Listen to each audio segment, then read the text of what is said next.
మినహాయింపునిస్తూ మరి ఈరోజు మంత్రిమండలి ఒక తీర్మానాన్ని ఆమోదించిందనే విషయాన్ని మీకు నేను మనవి చేస్తా ఉన్నా.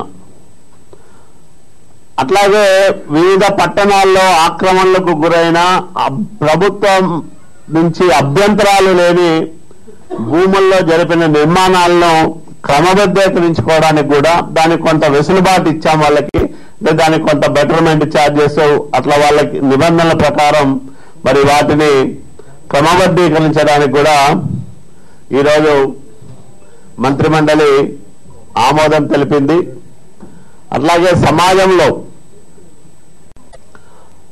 సమస్యల పట్ల, ప్రజలు ఎదుర్కొంటున్న ఇబ్బందుల పట్ల ప్రభుత్వం చేస్తున్న కార్యక్రమాల విషయంలోనూ కీలక పాత్ర పోషిస్తూ సమాచార రంగంలో ఏళ్ల తరబడి సేవలు అందిస్తూ ఉన్న పాత్రికేయ మిత్రులకి ప్రత్యేకంగా గృహ వసతి కల్పించడానికి ప్రభుత్వం నిర్ణయించిన విషయం మీకు అందరికీ తెలుసు. పాత్రికేయుల పక్కా నిర్మాణ పథకాన్ని అమలు చేయడానికి ఈరోజు రాష్ట్ర మంత్రిమండలి నిర్ణయం తీసుకుంది.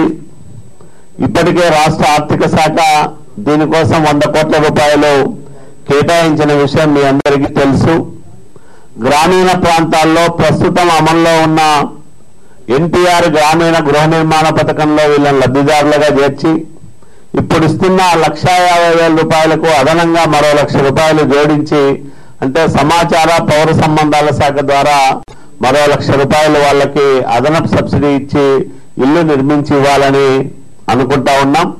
అదే రకంగా పట్టణాల్లో, నగరాల్లో ప్రస్తుతం ప్రభుత్వం నిర్మిస్తున్న ఇల్లు 3-4 కార్యక్రమాలు ఉన్నాయి. ఒకటి బెనిఫిషరీ లెడ్ కన్స్ట్రక్షన్ పేరుతో నిర్మిస్తున్న ఇల్లు, అంటే PMAY ఎన్టీఆర్ అర్బన్ పేరుతో మేము నిర్మిస్తా ఉన్నాం. అందులో సొంతంగా స్థలాలు కలిగి ఉన్న పాత్రికేయ మిత్రులకు 2,50,000 రూపాయలు ఆ పథకాల కింద లభించే సబ్సిడీ ఇస్తూ అదనంగా మరో 1,50,000 రూపాయలు సమాచార పౌర సంబంధాల శాఖ నుంచి ఇవ్వాలని నిర్ణయించాం. అంటే కలిపితే 4,00,000 రూపాయలు సబ్సిడీ పట్టణ ప్రాంతాల్లో ఇల్లు నిర్మించుకునే జర్నలిస్టు మిత్రులకి ప్రభుత్వం నుంచి ఆర్థిక సహకారం అందుతుందని మీ అందరికీ నేను మనవి చేస్తాను. ఇవి కాకుండా టిట్కో సంస్థ నిర్మించే బహుళ అంతస్తుల భవనాల్లో కూడా ప్రభుత్వ రాయితీ 3,00,000 రూపాయలు ఉంది. అట్లాగే మౌలిక సదుపాయాల కోసం ఒక్కో ఇంటికి 1,00,000 రూపాయలు అదనంగా ఖర్చు చేస్తున్నారు. అది కలుపుకుంటే ఒక్కొక్క లబ్ధిదారుడికి 4,00,000 రూపాయల వరకు సబ్సిడీ లభిస్తా ఉంది. దానికి అదనంగా 1,50,000 రూపాయలు కలిపితే 5,50,000 రూపాయలు, అంటే మౌలిక సదుపాయాల రూపంలో 1,00,000 రూపాయలు.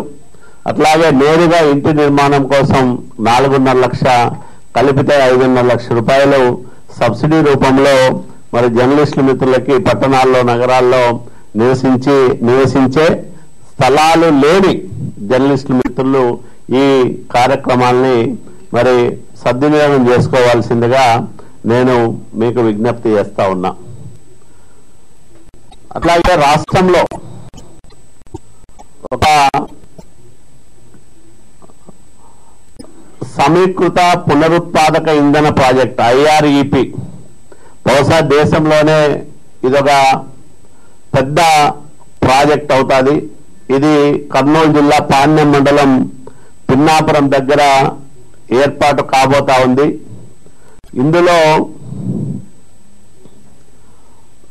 1000 మెగావాట్లు సోలార్ పవర్, 550 మెగావాట్ల సామర్థ్యం కలిగిన పవన విద్యుత్తు, 1,200 మెగావాట్ల సామర్థ్యం ఉన్న పంప్డ్ స్టోరేజ్ కెపాసిటీని, అంటే అక్కడ గోరకల్లు రిజర్వాయర్ దగ్గర పైన చాలా ఎత్తుకు నీళ్లు పంపు చేసి మరి తద్వారా విద్యుత్తుని ఉత్పత్తి చేసేదానికి 1 TMC నీటిని కేటాయించాలని, అంటే ఇట్లా అన్ని ఇంటిగ్రేటెడ్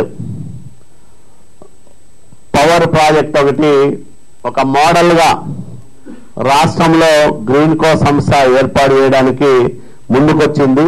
సుమారు 15,000 కోట్ల రూపాయలు ఖర్చు కాగల ఈ అతిపెద్ద ప్రాజెక్టు నిర్మాణం వల్ల నిర్మాణ సమయంలో సుమారు 15,000 మందికి, నిర్మాణ కార్యక్రమాల అనంతరం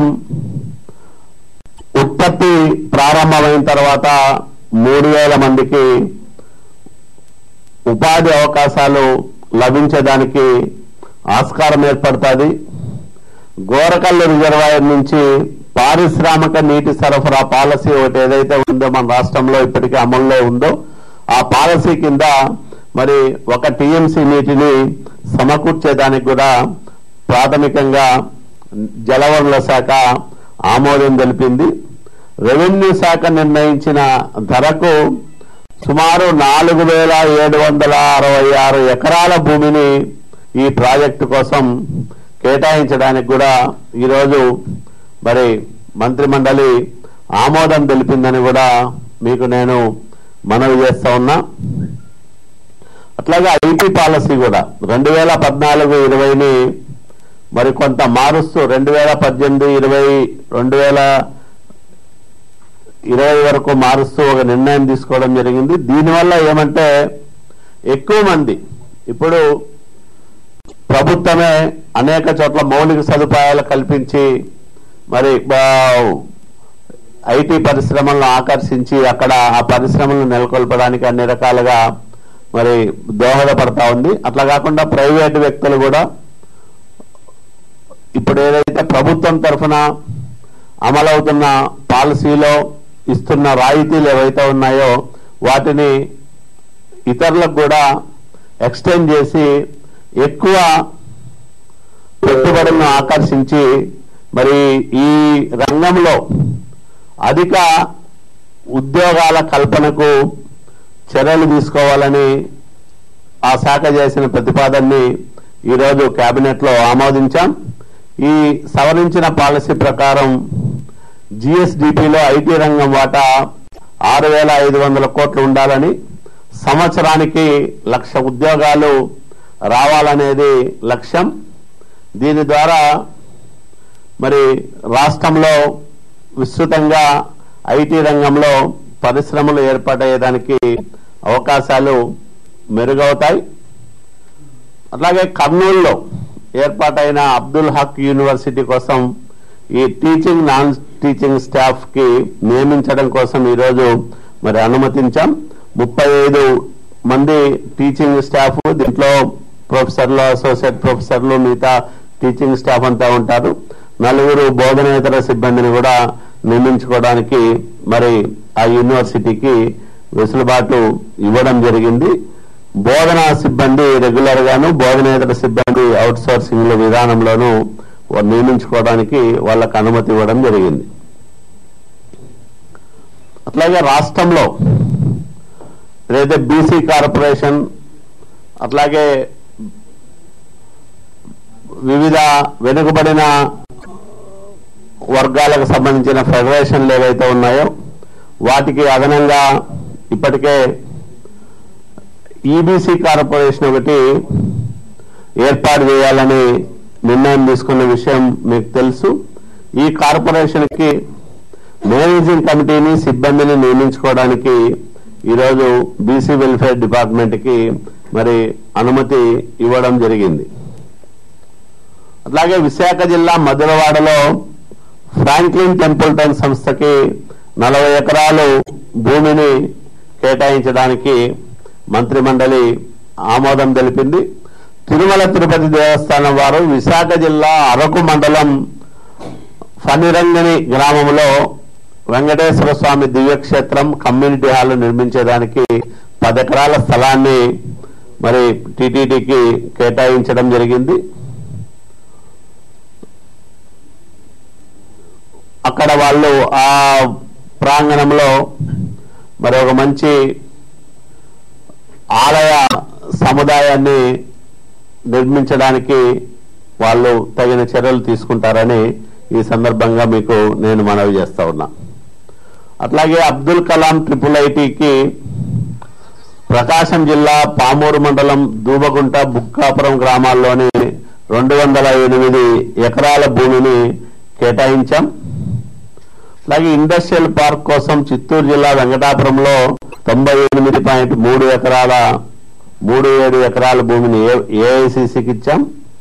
అలాగే పవన విద్యుత్ ప్లాంట్ ఏర్పాటు కోసం కడప జిల్లా వేంపల్లిలో 58.67 ఎకరాల భూమిని కేటాయించడం జరిగింది. ఎకరాకు 2,50,000 రూపాయలు ధర ఇస్తూ ఆ సంస్థకు ఇవ్వడం జరిగింది. ఇంకా సిఆర్డిఏ పరిధిలో కొన్ని కేటాయింపులు చేశాం. అట్లాగే కృష్ణా జిల్లాలో కూడా కొన్ని భూ కేటాయింపులు జరిగాయి. ఇవి ప్రభుత్వ రంగ సంస్థలు లేదా వీటిని ఏర్పాటు చేసుకోవడానికి సిఆర్డిఏ పరిధిలోని 13 వేర్వేరు కార్యాలయాలు సంస్థలకి 54.33 ఎకరాల భూమిని కేటాయించాం.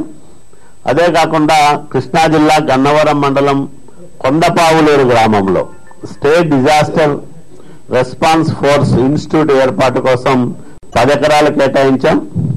అట్లాగే అక్కడే కృష్ణా జిల్లా గన్నవరం మండలం కొండపావులూరు గ్రామంలోనే national institute of disaster management కోసం 10 ఎకరాల భూమిని కేటాయిస్తూ ఈరోజు నిర్ణయం తీసుకున్నాం. ఇంకా భూ కేటాయింపులకు సంబంధించి కొన్ని నిర్ణయాలు ఉన్నాయి. అవన్నీ కూడా మీకు వేరేగా ఆ వివరాలన్నీ కూడా ఇవ్వడం జరుగుతుంది. అట్లాగే ఏలూరు స్మార్ట్ సిటీ మొన్ననే గౌరవ ముఖ్యమంత్రి గారు కూడా పునరుద్ఘాటించారు. దీన్ని ఈ స్విస్ ఛాలెంజ్ విధానంలో షాపూర్జీ పల్లంజీ సంస్థకి ఈ ప్రాజెక్టు ఏలూరు సిటీని స్మార్ట్ సిటీగా తీర్చిదిద్దేదానికి మరి ఆ సంస్థకు ఈ ప్రాజెక్టును అప్పగించాం. ఈ ప్రాజెక్టు పూర్తి చేసేదానికి 1,233 కోట్లు ఖర్చు అయ్యేదానికి అవకాశం ఉంది. ఇది కాకుండా ఈ మధ్య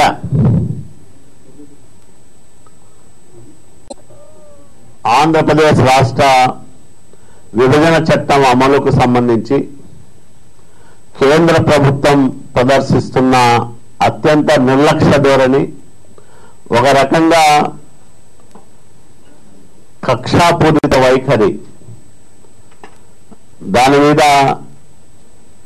ఈరోజు కేబినెట్లో చర్చించాం. హక్కుగా రావాల్సిన విషయాల్లో సైతం కేంద్ర ప్రభుత్వం మన పట్ల తీవ్రమైన నిర్లక్ష్యాన్ని ప్రదర్శిస్తూ ఉంది. అసత్యాలను స్వయంగా సుప్రీంకోర్టుకే అఫిడవిట్ రూపంలో సమర్పించడం అనేది తీవ్రమైన నేరంగా చూడాల్సిన అవసరం ఉంది. ఎందుకంటే స్వయంగా అత్యున్నత న్యాయస్థానానికే కేంద్ర ప్రభుత్వమే అసత్యాలు చెప్తే ఈ దేశంలో ప్రజాస్వామ్య మనుగడకు ఎంత ప్రమాదకరమో ఒకసారి అందరూ కూడా ఆలోచన చేయాల్సిన అవసరం ఉంది. కాబట్టి ఆంధ్రప్రదేశ్ విభజన చట్టంలోని హామీల అమలుకు, ఆంధ్రప్రదేశ్ రాష్ట్ర ప్రజల ప్రయోజనాలకు ఎంత దూరమైనా వెళ్లి పోరాడాలని ప్రభుత్వం ఈరోజు ఒక కీలకమైన నిర్ణయం తీసుకోవడం జరిగింది. దాంట్లో భాగంగానే చట్టపరంగా చర్యలు తీసుకోవాలని, న్యాయస్థానంలో కేంద్ర ప్రభుత్వం మీద పోరాడాలని, అట్లాగే ప్రజాస్వామ్య పద్ధతుల్లో ఏ రకంగా కేంద్రం మీద ఒత్తిడి తీసుకురావాలి, మన హక్కులను సాధించుకోవడానికి, విభజన చట్టంలో ఉన్న అంశాలను అమలు చేయించుకోవడానికి ఏ రకమైన కార్యాచరణ ఉండాలి అనే దాని మీద చర్చ చేశాం. కొంత న్యాయ నిపుణులతో చర్చించి సుప్రీంకోర్టు తలుపును ఏ విధంగా తట్టాలి, ఏ మార్గం ఎంచుకోవాలి అనేది తుది నిర్ణయం తీసుకోవడం జరుగుతుంది. అయితే న్యాయ పోరాటం చేయాలని మాత్రం ఈరోజు స్పష్టంగా మరి మంత్రులందరూ కూడా చాలా గట్టిగా వాళ్ళ అభిప్రాయాలను వ్యక్తం చేశారు. ముఖ్యమంత్రి గారు దీని మీద తప్పకుండా తీవ్రంగా స్పందించి మనం కేంద్రం మీద పోరాడాల్సిన అవసరం ఉంది. మన రాష్ట్ర హక్కుల కోసం రాజీపడే సమస్య లేదు. దానికోసం ఎంత దూరమైనా వెళ్ళి కేంద్రంతో పోరాడతాం. మన రాష్ట్ర ప్రయోజనాలు మనం కాపాడుకుంటామని మరి ముఖ్యమంత్రి గారు కూడా స్పష్టం చేశారు. ఆ రకంగా ఈ విభజన చట్టం అమలులో కేంద్ర ప్రభుత్వం అనుసరిస్తున్న ద్వంద్వ నీతిని అట్లాగే నిరంకుశ వైఖరిని గట్టిగా నిరసించాలని కూడా నిర్ణయం తీసుకోవడం జరిగింది. అగ్రికల్చర్కు సంబంధించి సోమిరెడ్డి చంద్రమోహన్ రెడ్డి గారు మీకు అందరికీ వివరించినట్లున్నారు. అంటే ఒకవైపు కేంద్ర ప్రభుత్వం వివిధ పంటల ఉత్పత్తులకు కనీస మద్దతు ధర ప్రకటిస్తూ ఉంది. ఆ ధరలు బహిరంగ మార్కెట్లో అమలులో లేనప్పుడు, అంటే ప్రైవేటు వ్యాపారులు కానీ లేకపోతే ఇతరులు కానీ ఆ రైతుల నుంచి ఆ ఉత్పత్తుల్ని కనీస మద్దతు ధరలకు కొననప్పుడు రైతుల నుంచి ప్రభుత్వం వాటిని ఆ ధరలతో సేకరించాల్సిన అవసరం ఉంది. ఆ బాధ్యత కూడా ప్రభుత్వం మీద ఉంది. ఒకవైపు కనీస మద్దతు ధరలు ప్రకటిస్తున్న కేంద్ర ప్రభుత్వం వాటిని కొనడానికి ఎంత మాత్రం ముందుకు రావడం లేదు. ఉదాహరణకి గడిచిన సంవత్సరంలో లేదా అంతకుముందు మార్కెట్లో వివిధ ఉత్పత్తులు మనం చూసాం. అంతకుముందు మిర్చి సమస్య అయింది, వేరుశనగ కనీస మద్దతు ధర లేకుండా ఎక్కడికక్కడ రైతులు అమ్ముకోలేని పరిస్థితి ఎదురైంది. కందులైతే మరీ దారుణం. అట్లాగే జొన్నలు, మొక్కజొన్న, నిన్నటికి నిన్న తోతాపూరి రకం మామిడి, ఇట్లా రైతులు పండిస్తున్న పంటలకు గిట్టుబాటు ధర రాని సందర్భంలో రాష్ట్రాలకు చేయూతనివ్వాల్సిన కేంద్రం తగిన విధంగా సానుకూలంగా స్పందించని కారణంగా కొనుగోలులో తీవ్రమైన జాప్యం జరుగుతూ ఉంది. అట్లాగే కొనుగోలు చేసిన ఉత్పత్తులకు సంబంధించి రైతులకు చెల్లింపులు చేసే విషయంలో కూడా జాప్యం జరుగుతూ ఉంది. కేంద్రం సహకరించని కారణంగా మనం చూసాం, గిడ్డంగుల సమస్య ఎదురై కూడా వాటిని ఎక్కడ నిల్వ చేయాలో దిక్కుతోచని పరిస్థితి కూడా ఎదురైంది. ఈ రకంగా మరి రైతుల నుంచి కనీస మద్దతు ధరలకు ఆయా ఉత్పత్తులను కొనిన సందర్భంలో రాష్ట్ర ప్రభుత్వం అదనంగా 2,300 కోట్ల రూపాయల ఆర్థిక భారాన్ని మోయాల్సి వస్తే కేంద్రం నుంచి కేవలం 200 కోట్ల రూపాయలు మాత్రమే సహాయం వచ్చింది. దీనివల్ల మన రాష్ట్ర ప్రభుత్వం మీద తీవ్రమైన భారం పడడంతో పాటు సకాలంలో రైతులు పండించిన పంటలను కొనలేక చాలా సమస్యలు ఎదురైన విషయాన్ని కూడా మీకు నేను గుర్తు చేస్తా ఉన్నా. కాబట్టి స్వామినాథన్ సిఫార్సులు ఏవైతే ఉన్నాయో వాటి విషయంలో కేంద్రం దాగుడు మూతలు ఆడుతా ఉంది, దాటవేత ధోరణి ప్రదర్శిస్తా ఉంది, బాధ్యత రహితంగా వ్యవహరిస్తా ఉంది. దీన్ని ఈరోజు కేబినెట్ తీవ్రంగా ఖండించింది, గర్హించింది. ఖచ్చితంగా రైతులను ఆదుకోవడానికి కేంద్రం తగిన సహకారం ఇవ్వాలి, సకాలంలో సహాయం అందే విధంగా చూడాలని కూడా కేంద్రానికి గట్టిగా డిమాండ్ చేయాలని ఈరోజు కేబినెట్లో ఒక నిర్ణయం తీసుకున్న విషయాన్ని మీ అందరికీ నేను మనవి చేస్తా ఉన్నా. Thank you.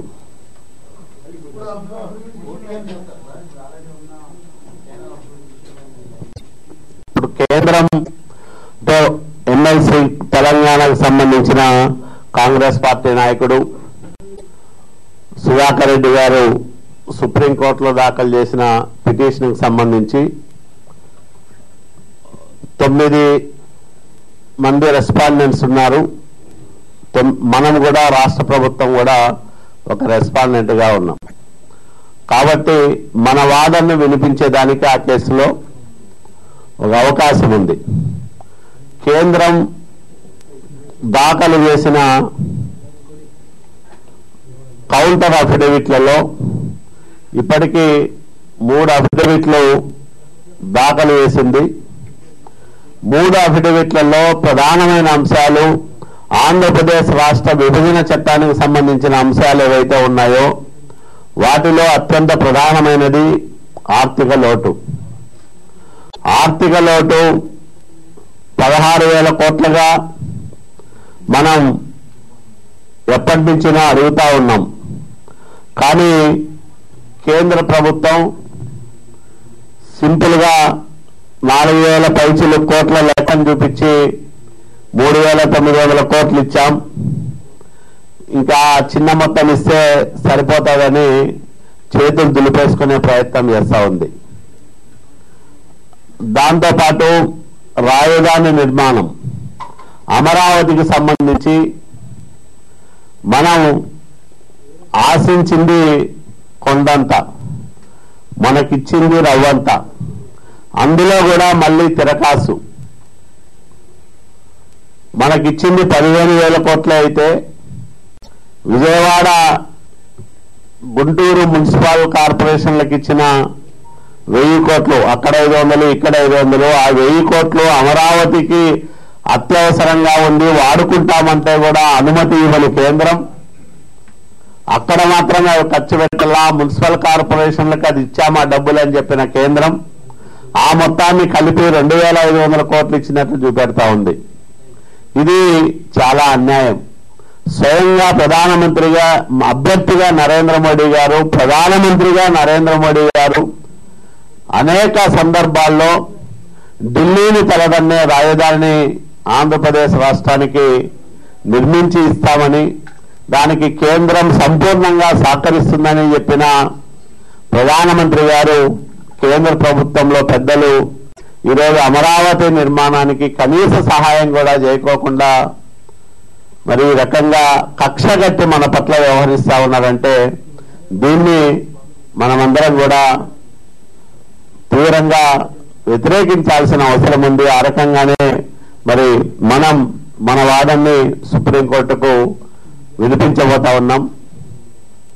ఇవే కాకుండా విద్యా సంస్థల ఏర్పాట్లో కానీ అట్లాగే విభజన చట్టంలో పేర్కొన్న మన ఆస్తులు, ఉమ్మడి సంస్థలు 9, 10 షెడ్యూల్లో ఉన్న సంస్థలు, వీటి అన్నిటి విషయంలో కూడా కేంద్ర ప్రభుత్వం ఇప్పటి వరకు పరిష్కార మార్గాలు చూపెట్టకుండా విభజన చట్టంలో చెప్పిన అన్ని అంశాలను మేము పరిష్కరించామని చెప్పి అసలు ఈ రిట్ పిటిషన్ అవసరమే లేదు, ఇప్పుడు అన్ని పరిష్కరించాం కాబట్టి ఆ అంశాలు ఇంకా విచారించాల్సిన అవసరం కూడా లేదని చెప్పడం చాలా దుర్మార్గం, అత్యంత బాధ్యతారాహిత్యం. అసత్యాలు స్వయంగా సుప్రీంకోర్టుకు చెప్పడం అనేది మరి కేంద్ర ప్రభుత్వానికి తగని పని. దీన్ని కూడా మేము ఉన్నత న్యాయస్థానం దృష్టికి తీసుకెళ్లి మాకిచ్చిన సహాయం, విభజన చట్టంలో చెప్పిన అంశాలు, ప్రత్యేక హోదా, వీటన్నిటి మీద కూడా మేము మా వాదనని బలంగా వినిపిస్తాం. ఈ కేసులో వినిపిస్తూ ఇంకా చట్టపరమైన ఏ అవకాశాలు ఉన్నాయో వాటిని కూడా పరిశీలన చేసి న్యాయస్థానం ద్వారా గట్టిగా కేంద్ర ప్రభుత్వ దుర్నీతిని, దుర్మార్గాన్ని ఎదుర్కోవడానికి అన్ని రకాలుగా చర్యలు తీసుకోవడం జరుగుతుంది. అదొకటి. తర్వాత ఇప్పుడు మేము ఏ రకంగా సుప్రీంకోర్టులో రాష్ట్ర ప్రభుత్వం తరఫున వెళ్లాలనా లేకపోతే ఏ రకంగా వెళ్లాలనేది న్యాయ నిపుణులతో చర్చించి అత్యంత పగడ్బందీగా ఈ వ్యవహారంలో ముందుకెళ్లాలని మేము ఆలోచన చేస్తా ఉన్నాం. ఆ రకంగా వెళ్తాం.